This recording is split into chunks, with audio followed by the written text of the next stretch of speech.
Versailles, le château le plus magnifique du monde. Des miroirs, des dorures, des fêtes somptueuses. Mais derrière ces décors de rêve, il y avait une réalité que personne ne raconte jamais.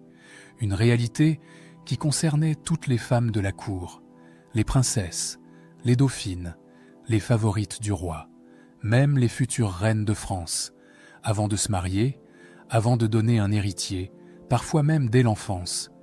Leur corps ne leur appartenait pas.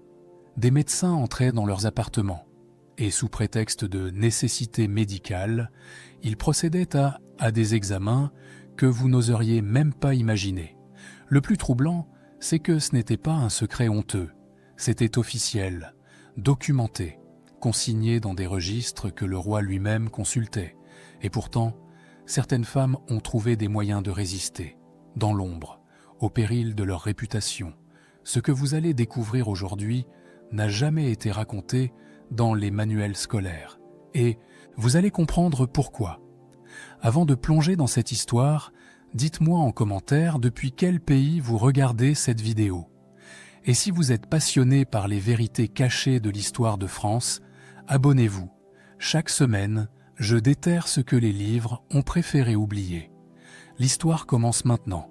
Imaginez Versailles à l'aube. Le soleil n'a pas encore percé les brumes de l'Île-de-France, mais déjà, dans les couloirs du château, des ombres s'agitent. Des valets allument les premières bougies. Des servantes préparent les bassines d'eau chaude. Et dans les appartements privés, des femmes ouvrent les yeux sur une nouvelle journée de magnificence apparente. Magnificence apparente, oui, car derrière les miroirs et les dorures, derrière les robes brodées d'or et les perruques poudrées, se cache une réalité que l'histoire officielle a longtemps préféré taire.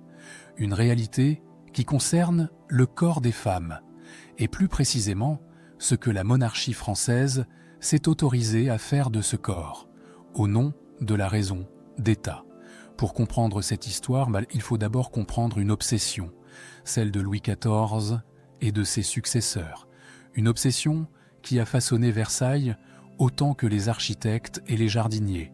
Cette obsession, c'est la continuité dynastique. Nous sommes au XVIIe siècle. La France vient de traverser des décennies de troubles. Les guerres de religion ont déchiré le royaume. La Fronde a failli renverser la monarchie. Et Louis XIV, monté sur le trône enfant, a grandi avec une certitude ancrée dans chaque fibre de son être. Le royaume ne survit que si la lignée survit. Et la lignée ne survit que par le ventre des femmes. C'est une équation simple, presque mathématique. Pas d'héritier, pas de royaume, pas de descendance légitime, pas de paix. Chaque mariage royal devient donc un enjeu politique majeur. Chaque princesse qui arrive à Versailles n'est pas seulement une épouse potentielle, elle est un instrument de succession, un ventre porteur d'avenir. Et ce ventre, la monarchie entend le contrôler. Contrôler, surveiller, certifier. Ces trois mots résument à eux seuls le système qui s'est mis en place sous Louis XIV. Un système dans lequel le corps des femmes royales n'appartient jamais, vraiment à celles qui l'habitent. Un système où des médecins, des chirurgiens, des sages-femmes assermentées ont le pouvoir d'entrer dans l'intimité la plus profonde de ces femmes, sous prétexte de nécessité médicale. Madame Palatine, cette princesse allemande, devenue belle-sœur de Louis XIV, a laissé des milliers de lettres. Et dans ces lettres, elle ne mâche pas ses mots. Vers 1705, elle écrit à une correspondante allemande une phrase qui glace le sang. Ici, une princesse n'est jamais seule, pas même dans les moments où toute créature devrait l'être. On examine notre ventre comme on inspecte les écuries du roi. On examine notre ventre comme on inspecte les écuries du roi. Cette comparaison n'est pas une exagération rhétorique. C'est une description factuelle de ce que vivaient les femmes de Versailles. Car oui, avant chaque mariage royal, un examen avait lieu. Un examen destiné à certifier ce qu'on appelait pudiquement l'intégrité de la future épouse. En d'autres termes, sa virginité. Des médecins ou des sages-femmes, mandatés par le roi lui-même, procédaient à une inspection physique de la jeune femme. et il rédigeait ensuite un rapport officiel, consigné dans les archives, attestant que rien dans la chair de cette princesse ne compromettait la validité du mariage à venir. Vous pensez peut-être que ces pratiques concernaient uniquement les princesses étrangères, celles dont on pouvait douter de la pureté. Vous vous trompez. Ces examens touchaient toutes les femmes destinées à entrer dans la famille royale, y compris les princesses françaises, y compris des enfants. En 1696, une petite fille arrive à Versailles. Elle a 11 ans, elle s'appelle Marie-Adélaïde de Savoie et elle vient d'Italie pour épouser le duc de Bourgogne, petit-fils de Louis XIV. Un jour, si tout se passe bien, elle sera reine de France. Saint-Simon, ce chroniqueur impitoyable de la cour, l'a décrite à son arrivée. Il parle d'une enfant vive, gaie, pleine de grâce. Une enfant qui danse, qui rit, qui charme tout le monde par sa spontanéité.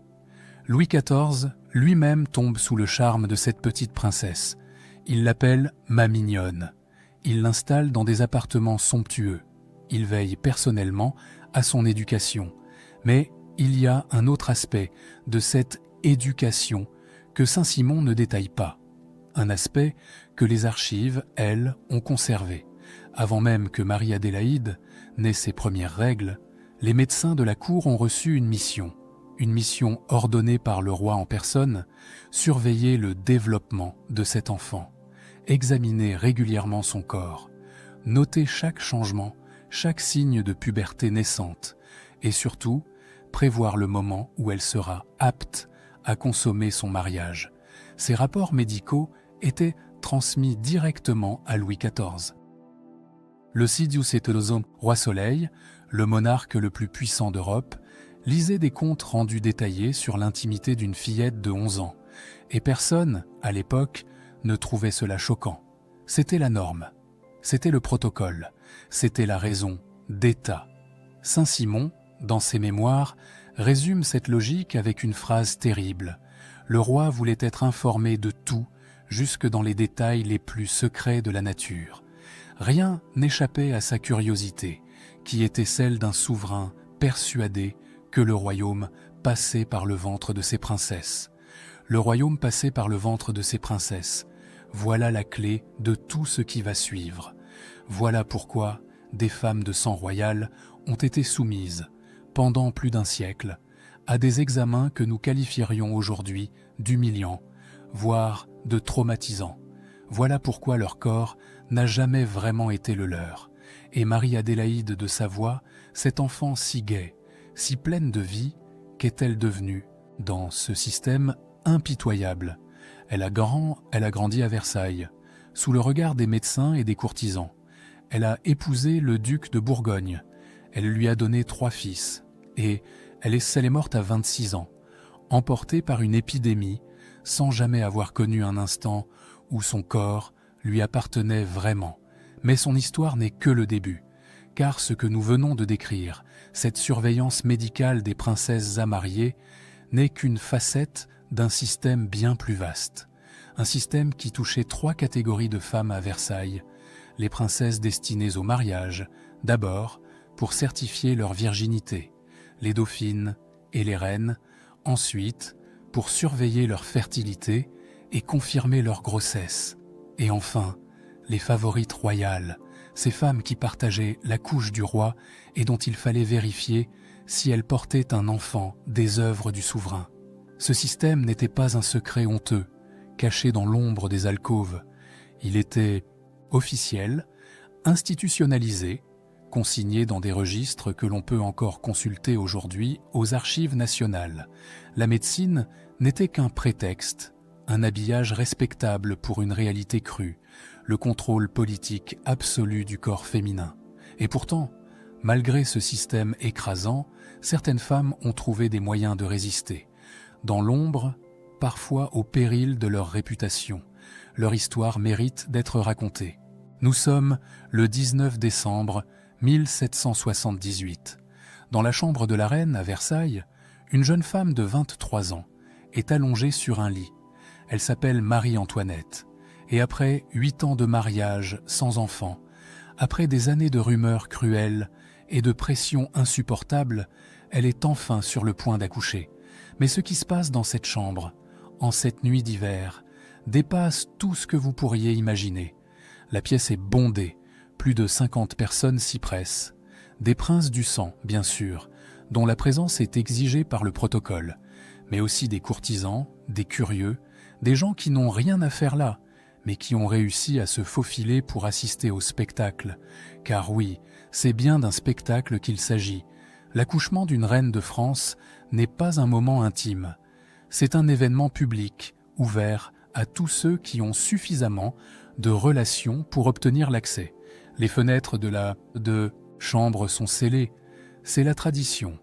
On pense à l'époque que l'air frais est dangereux pour une femme en couche. Alors on ferme tout, on calfeutre. Et dans cette pièce surchauffée, avec plus de 50 personnes qui respirent, qui transpirent, qui se bousculent pour mieux voir, l'air devient rapidement irrespirable. Marie-Antoinette souffre, elle pousse, elle crie, et autour d'elle, les spectateurs commentent, chuchotent, s'agitent. 2 hommes, selon les témoignages de l'époque, ont même grimpé sur des meubles pour avoir une meilleure vue sur la scène. 2 hommes, debout sur des commodes, regardant une femme accoucher comme s'ils assistaient à une représentation de théâtre. Et puis, soudain, le drame. Marie-Antoinette perd connaissance. Son visage devient livide. Elle ne respire plus. Dans la chambre, c'est la panique. Les médecins s'affolent, les courtisans reculent. Et le roi Louis XVI, ce mari timide et maladroit qu'on a si souvent moqué, fait alors quelque chose d'extraordinaire. Il se précipite vers une fenêtre et l'ouvre de force, brisant les scellés, arrachant presque les battants de l'orgon. L'air froid de décembre s'engouffre dans la pièce. Et Marie-Antoinette, lentement, reprend conscience. Elle a survécu. Elle a donné naissance à une fille, Marie-Thérèse Charlotte. Mais ce qu'elle a vécu cette nuit-là, elle ne l'oubliera jamais. On rapporte qu'après l'événement, elle a confié à une de ses dames de compagnie une phrase terrible. « Je n'étais plus une femme ni une reine. J'étais un spectacle. » Un spectacle. Ce mot résume à lui seul la condition des femmes royales à Versailles. Leur corps n'était pas seulement surveillé et examiné. Il était exposé, exhibé, offert au regard de dizaines de témoins dans les moments les plus intimes de leur existence. Et cet accouchement public n'était pas une bizarrerie, une tradition archaïque que Louis XVI aurait pu abolir, s'il l'avait voulu. C'était une exigence politique fondamentale, car il fallait des témoins, il fallait des gens capables de certifier, sous serment si nécessaire, que l'enfant royal sortait bien du ventre de la reine, que personne n'avait substitué un bébé à un autre, que l'héritier du trône était bien l'héritier du trône. Cette paranoïa dynastique explique tout. Elle explique les examens de virginité. Elle explique la surveillance des grossesses. Elle explique l'accouchement public. Le corps de la reine appartenait au royaume, littéralement, juridiquement. Et personne, pas même elle, ne pouvait s'y opposer. Mais pour que ce système fonctionne, il fallait des exécutants. Des hommes capables de pénétrer l'intimité des femmes royales sans état d'âme apparent. Des hommes qui considéraient ce travail comme un devoir, voire comme un honneur. Ces hommes, c'étaient les médecins du roi. Le plus célèbre d'entre eux s'appelait Guy Crescent-Fagon. Pendant 30 ans, de 1693 à 1715, il a été le premier médecin de Louis XIV. Un homme brillant, sans aucun doute, un scientifique respecté, membre de l'Académie des sciences, mais aussi un homme implacable qui considérait le corps des femmes royales comme ce qu'il appelait lui-même un terrain d'observation au service de la couronne. Les archives ont conservé certains de ces rapports, et leur lecture est édifiante. Fagon notait tout, les cycles menstruels des princesses et des favorites, les signes de grossesse, même les plus précoces, les dispositions physiques, un euphémisme pour désigner la capacité supposée d'une femme à enfanter. Ces documents, rédigés dans un style clinique et détaché, étaient transmis directement au roi. Louis XIV les lisait, il les commentait. il prenait des décisions politiques en fonction de leur contenu. Dans un rapport concernant Madame de Maintenon, la dernière compagne du roi, Fagon écrit cette phrase glaçante. « La santé de cette dame intéresse l'État autant que celle de Sa Majesté. Il convient de surveiller avec attention les signes de son déclin. » Surveiller avec attention les signes de son déclin. En d'autres termes, observer cette femme vieillir, noter la disparition de ses règles, certifier qu'elle ne représente plus un risque de grossesse tardive. Certains médecins ont-ils éprouvé des scrupules face à ce système? Les sources suggèrent que oui, mais rarement. Un témoignage évoque un chirurgien qui aurait refusé de pratiquer un examen qu'il jugeait contraire à la pudeur chrétienne. Sa carrière à Versailles s'est arrêtée le jour même. Il a été remplacé dans l'heure par un confrère moins regardant. Car c'était cela, la règle non écrite de Versailles. Ceux qui acceptaient le système prospéraient, ceux qui le questionnaient disparaissaient. Et les femmes, au centre de ce système, n'avaient pas voix au chapitre. Mais il y avait une catégorie de femmes dont la surveillance était peut-être plus humiliante encore que celle des princesses et des reines. Ces femmes, c'étaient les favorites royales, celles qui partageaient la couche du roi sans être son épouse légitime, celles dont chaque grossesse posait un problème politique majeur. Quand Louis XIV prenait une nouvelle maîtresse, les médecins de la cour recevaient une mission discrète mais impérative, surveiller ses cycles, détecter toute grossesse le plus tôt possible, et surtout en informer le roi avant même que la principale intéressée n'en soit certaine elle-même. Madame de Montespan, la plus célèbre des favorites de Louis XIV, a vécu cette surveillance pendant près de 20 ans. Entre 1667 et 1683, elle a donné au roi 7 enfants, tous reconnus et légitimés, 7 grossesses, 7 accouchements, et à chaque fois, des médecins qui notaient, qui rapportaient, qui anticipaient. Certaines favorites, selon les archives, ont tenté de dissimuler leur grossesse, pour échapper au contrôle, pour garder un semblant de liberté sur leur propre corps. Certaines y sont parvenues, avec l'aide de servantes complices, d'autres ont échoué, et d'autres encore ont eu recours à des remèdes d'époque dont les conséquences ont parfois été tragiques.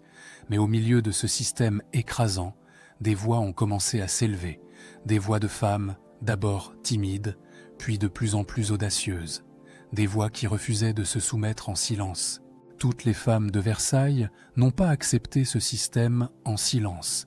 Certaines ont trouvé des moyens de résister, des moyens discrets, parfois désespérés, souvent risqués.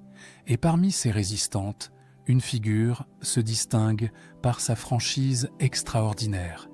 Une femme qui a osé écrire ce que personne n'osait dire. Une femme qui a laissé derrière elle des milliers de lettres où elle décrit, sans aucun filtre, la réalité de la vie des femmes à la cour de France. Cette femme s'appelait Élisabeth Charlotte de Bavière. L'histoire la connaît sous le nom de Madame Palatine. Elle était la belle-sœur de Louis XIV, épouse de son frère Philippe d'Orléans, et elle détestait Versailles de toute son âme. Madame Palatine était une Allemande. Elle avait grandi dans le Palatinat, une région où les mœurs étaient plus simples, où les femmes jouissaient d'une liberté relative, où personne ne songeait à examiner le corps des princesses comme on inspecte du bétail. Quand elle est arrivée à Versailles en 1671, à l'âge de 19 ans, elle a découvert un monde qui l'a horrifiée. Elle a découvert les examens. Elle a découvert la surveillance. Elle a découvert cette obsession française pour le corps des femmes royales. Et elle a décidé de tout consigner par écrit. Pendant plus de 50 ans, Madame Palatine a entretenu une correspondance monumentale. Plus de 60 000 lettres adressées à sa famille en Allemagne, à des amis, à des correspondants de toute l'Europe. Et dans ces lettres, elle ne cache rien. Elle décrit les intrigues de la cour. Elle se moque des courtisans. Elle critique le roi lui-même. Et surtout, Elle raconte ce que les femmes subissent à Versailles. Dans une lettre datée de 1720, elle écrit une phrase qui résume tout son dégoût. « On m'a examinée comme une jument à la foire. J'ai dit au médecin, « Monsieur, vous cherchez ma dignité ? Vous ne la trouverez pas là où vous regardez. » Cette phrase est extraordinaire. Elle montre que Madame Palatine n'a pas subi passivement les examens imposés par le protocole. Elle a protesté, elle a fait comprendre aux médecins ce qu'elle pensait de leur pratique. Et surtout, elle a eu le courage de l'écrire, de le documenter, de laisser une trace pour la postérité. Mais Madame Palatine savait aussi que sa résistance avait des limites. Elle pouvait protester verbalement, elle pouvait se moquer dans ses lettres, mais elle ne pouvait pas refuser les examens. Pas vraiment. Car refuser, c'était défier le roi, c'était remettre en question la raison d'État, c'était risquer l'exil, la disgrâce, la perte de tout ce qui faisait sa position à la cour. Alors elle a choisi une autre forme de résistance, la parole, l'écriture, le témoignage. Elle a décidé que si elle ne pouvait pas changer le système, elle pouvait au moins le dénoncer. Et c'est grâce à elle, grâce à ses lettres, préservées dans les archives, que nous connaissons aujourd'hui la réalité de ce que vivaient les femmes de Versailles. D'autres femmes ont choisi des formes de résistance plus directes, plus dangereuses aussi. Parmi elles, une figure fascine les historiens par son audace. Elle s'appelait Marie-Louise Élisabeth d'Orléans. L'histoire la connaît sous le titre de duchesse de Berry. Elle était la petite-fille de Louis XIV et elle avait un caractère que les chroniqueurs de l'époque qualifiaient d'impossible. La duchesse de Berry refusait systématiquement certains examens. Elle renvoyait les médecins, elle claquait les portes, elle faisait des scènes qui scandalisaient la cour entière. Les témoignages de l'époque parlent d'une femme colérique, imprévisible, ingérable, mais peut-être était-elle simplement une femme qui refusait de se soumettre. Sa résistance lui a coûté cher. Elle a acquis une réputation désastreuse. On la disait libertine, débauchée, indigne de son rang. Certaines de ces accusations étaient peut-être fondées. D'autres étaient probablement des calomnies destinées à punir son insoumission. Car à Versailles, une femme qui refusait de se plier au système devenait automatiquement suspecte. Si elle protégeait son intimité avec tant de vigueur, c'est qu'elle avait forcément quelque chose à cacher. La duchesse de Berry est morte à 23 ans, en 1719. Les circonstances de sa mort restent mystérieuses. Certains ont parlé d'une grossesse cachée qui aurait mal tourné. D'autres ont évoqué une maladie foudroyante. Ce qui est certain, c'est qu'elle n'a jamais cessé de résister. Jusqu'à son dernier souffle, elle a refusé de laisser les médecins disposer de son corps comme ils l'entendaient. Ces résistances individuelles, aussi courageuses soient-elles, n'ont pas suffi à faire tomber le système. Mais au fil du XVIIIe siècle, quelque chose a commencé à changer. Lentement, imperceptiblement, des voix nouvelles se sont élevées. Des voix qui ne venaient pas de Versailles, mais des salons parisiens, des académies, des cercles philosophiques. Ces voix appartenaient aux penseurs des Lumières. Les philosophes du XVIIIe siècle ont commencé à questionner des pratiques que personne n'avait jamais remises en cause. Ils ont introduit des concepts nouveaux, la dignité naturelle de l'être humain, les droits inaliénables de la personne, et parmi ces droits, celui de disposer de son propre corps. Dans l'encyclopédie, cette œuvre monumentale, dirigée par Diderot et d'Alembert, on trouve un article consacré à la pudeur. Et cet article contient une phrase révolutionnaire pour l'époque. La pudeur est un sentiment naturel qui appartient à chaque être humain, quel que soit son rang. Nul pouvoir, fût-il royal, ne devrait la violer sous prétexte de nécessité. Nul pouvoir, fût-il royal. Ces mots étaient une bombe. Ils affirmaient que même le roi de France n'avait pas le droit de violer l'intimité de ses sujets. Ils posaient les bases d'une conception nouvelle du corps humain, un corps qui n'appartient pas à l'État, un corps qui n'appartient pas au souverain, un corps qui appartient à la personne qui l'habite. Mais à Versailles, Ces idées nouvelles peinaient à pénétrer. Le système était trop ancien, trop enraciné, trop lié aux enjeux dynastiques qui obsédaient la monarchie depuis des générations. Les examens ont continué, la surveillance a persisté, et les femmes de la cour ont continué à subir ce que leur mère et leur grand-mère avaient subi avant elles. Il faudrait un événement d'une violence inouïe pour faire tomber ce système. Un événement qui emporterait Versailles et tout ce qu'il représentait. Cet événement, c'est la Révolution française. Et quand elle a éclaté, en 1789, personne n'imaginait encore jusqu'où elle irait. Personne n'imaginait que le corps de la reine, ce corps scruté et examiné pendant 20 ans, serait exposé une dernière fois, non plus pour certifier sa fertilité, mais pour justifier sa mort. 1789, l'année où tout a basculé, l'année où les certitudes de plusieurs siècles se sont effondrées en quelques mois, l'année où Versailles, ce théâtre de magnificence, où le corps des femmes était contrôlé, surveillé, exposé, a cessé d'être le centre du monde. Le 14 juillet, la Bastille tombe. En octobre, une foule de Parisiennes marche sur Versailles et ramène la famille royale à Paris. Le château se vide, les courtisans fuient, les médecins du roi perdent leur emploi, et Marie-Antoinette, cette femme dont le corps a été scruté pendant 20 ans, se retrouve prisonnière dans son propre royaume. Pendant 4 ans, la reine va vivre une agonie lente, d'abord aux Tuileries, sous surveillance constante, puis au Temple, dans une tour médiévale transformée en prison. Elle voit son monde s'effondrer. Elle voit son mari monter sur l'échafaud en janvier 1793. Elle voit ses enfants lui être arrachés. Et elle attend son tour. Ce tour vient en octobre 1793. Marie-Antoinette est traduite devant le tribunal révolutionnaire. Le procès est une mascarade. La sentence est écrite d'avance.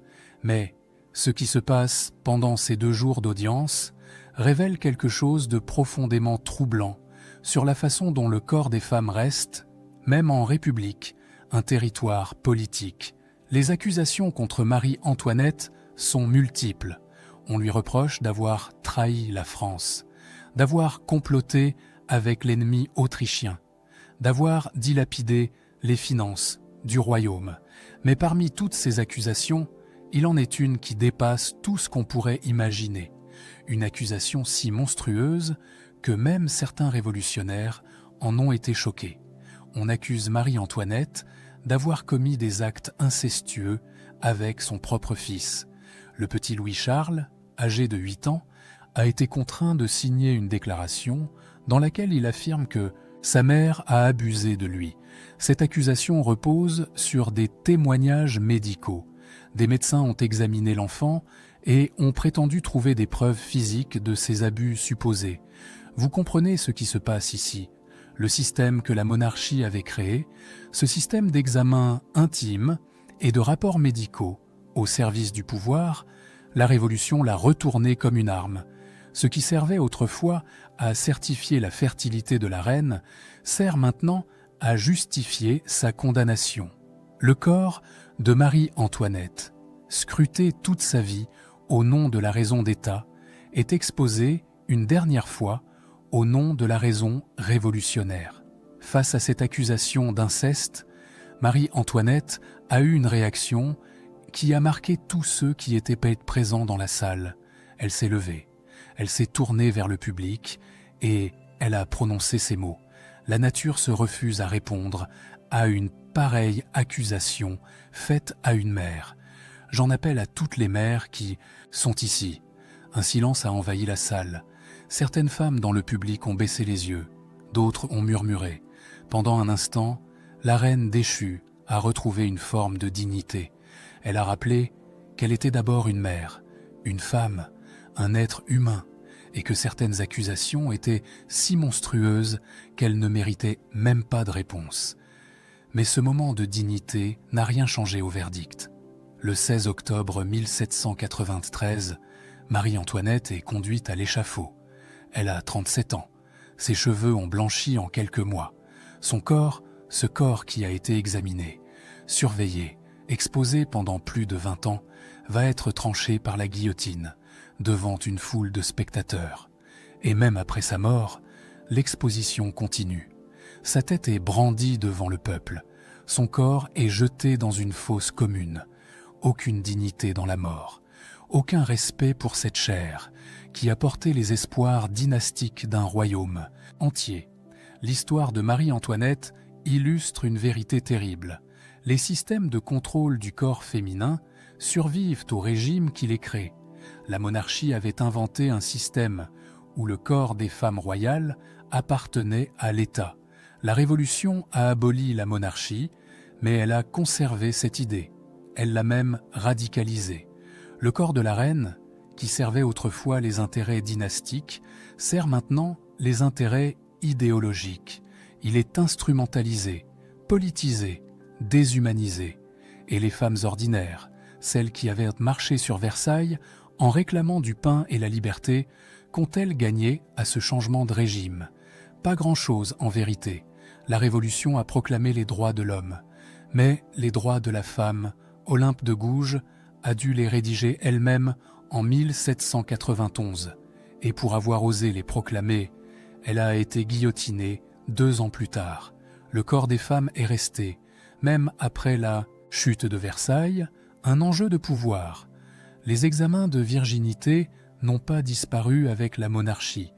Ils ont continué, sous d'autres formes, dans d'autres contextes.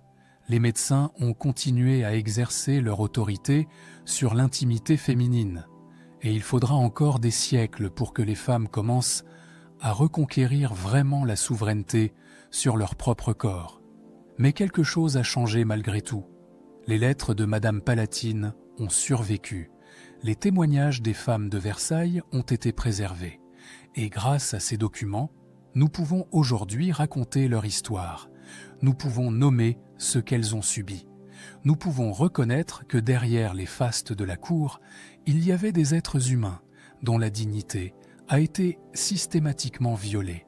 Versailles est devenu un musée. Des millions de visiteurs parcourent chaque année ses galeries et ses jardins. Ils admirent la galerie des glaces, ils photographient les fontaines. Ils s'émerveillent devant le luxe et la beauté de ce lieu extraordinaire. Mais combien d'entre eux savent ce qui se passait dans les antichambres? Combien d'entre eux pensent aux femmes qui ont traversé ces couloirs, le ventre noué par l'angoisse, en route vers un examen qu'elles n'avaient pas le droit de refuser? Cette histoire mérite d'être racontée, non pas pour condamner une époque révolue avec les critères moraux d'aujourd'hui, mais pour comprendre, pour ne pas oublier, et pour mesurer le chemin parcouru, tout en reconnaissant celui qui reste à parcourir. Car si les examens de virginité imposés aux princesses de Versailles nous semblent aujourd'hui barbares, nous devons nous demander quelles pratiques de notre époque sembleront tout aussi barbares aux générations futures. Quel contrôle est exercé sur le corps des femmes au nom de la médecine, de la tradition ou de la raison d'État seront un jour dénoncés avec la même indignation. L'histoire de Versailles n'est pas seulement l'histoire du passé, c'est un miroir tendu vers notre présent. Nous voici arrivés au terme de ce voyage dans les coulisses de Versailles. Un voyage qui nous a menés bien loin des images d'Épinal, bien loin des fêtes somptueuses et des jardins parfaits. Un voyage au cœur d'une réalité que les manuels d'histoire préfèrent généralement ignorer. Pendant plus d'un siècle, des femmes ont traversé les galeries de ce château avec un secret enfermé dans leur silence. Le secret de ce qu'elles subissaient dans les antichambres. Le secret des examens qu'on leur imposait au nom de la raison d'État. Le secret d'une dignité constamment menacée, constamment violée, mais jamais complètement anéantie. Ces femmes avaient des noms. Marie-Adélaïde de Savoie, cet enfant de 11 ans, arrivée d'Italie pour épouser un prince qu'elle n'avait jamais vu. Marie-Antoinette, cette adolescente autrichienne, transformée en spectacle le jour de son premier accouchement. Madame Palatine, cette Allemande au franc-parler qui a osé comparer les médecins du roi à des maquignons de foire. La duchesse de Berry, cette rebelle qui claquait les portes au nez des chirurgiens, et tant d'autres, dont les noms n'ont pas traversé les siècles, mais dont les souffrances n'en étaient pas moins réelles. Chacune de ces femmes a vécu une expérience singulière. Chacune a réagi à sa manière face au système qui l'opprimait. Certaines se sont soumises en silence, comprenant que la résistance était vaine. D'autres ont protesté, parfois avec des mots, parfois avec des gestes de défi. D'autres encore ont trouvé des moyens détournés de préserver une parcelle d'intimité, même infime, même précaire. Mais toutes ont partagé une condition commune, celle d'être nées femmes, dans un monde où le corps féminin n'appartenait pas à celle qui l'habitait, celle d'être née princesse, dans un système où le sang royal transformait ce corps en propriété de l'État, celle d'avoir vécu dans un château magnifique où la magnificence extérieure masquait une violence intime que personne ne nommait comme telle.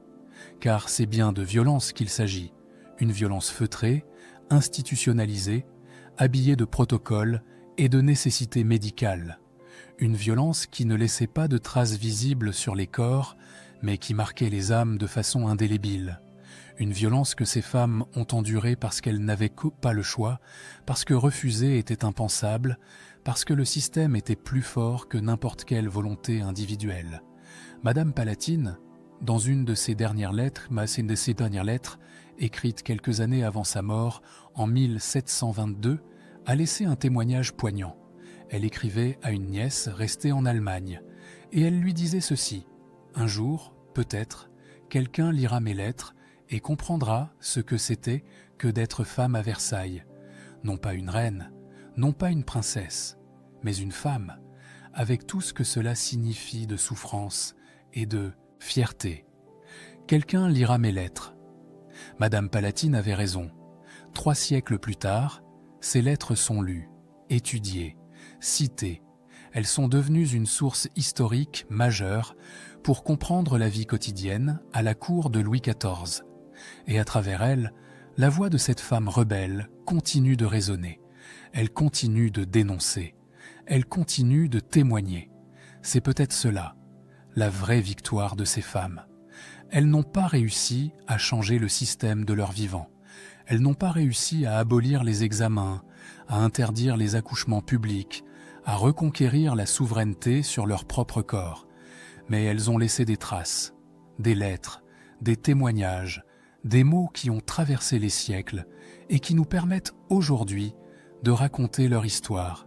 Et raconter leur histoire, c'est leur rendre justice, c'est reconnaître ce qu'elles ont subi, c'est nommer la violence qu'elles ont endurée, c'est refuser l'oubli dans lequel l'histoire, elle, officielle, les avait enfermées. Versailles était un théâtre de magnificence, certes, mais aussi un théâtre de cruauté, un lieu où les apparences comptaient plus que tout, où le paraître écrasait l'être, où la grandeur du royaume se mesurait à sa capacité d'écraser les individus. Les femmes de ce théâtre ont joué des rôles qu'elles n'avaient pas choisis. Elles ont porté des costumes qui n'étaient pas les leurs. Elles ont récité des textes écrits par d'autres. Mais dans les coulisses, loin des regards, certaines ont trouvé le moyen de rester elles-mêmes. Que pouvons-nous apprendre de leur histoire? Peut-être d'abord une leçon d'humilité. Nous regardons le passé avec les yeux du présent et nous sommes tentés de juger sévèrement des pratiques qui nous semblent aujourd'hui inacceptables. Mais les contemporains de Louis XIV ne voyaient pas les choses comme nous.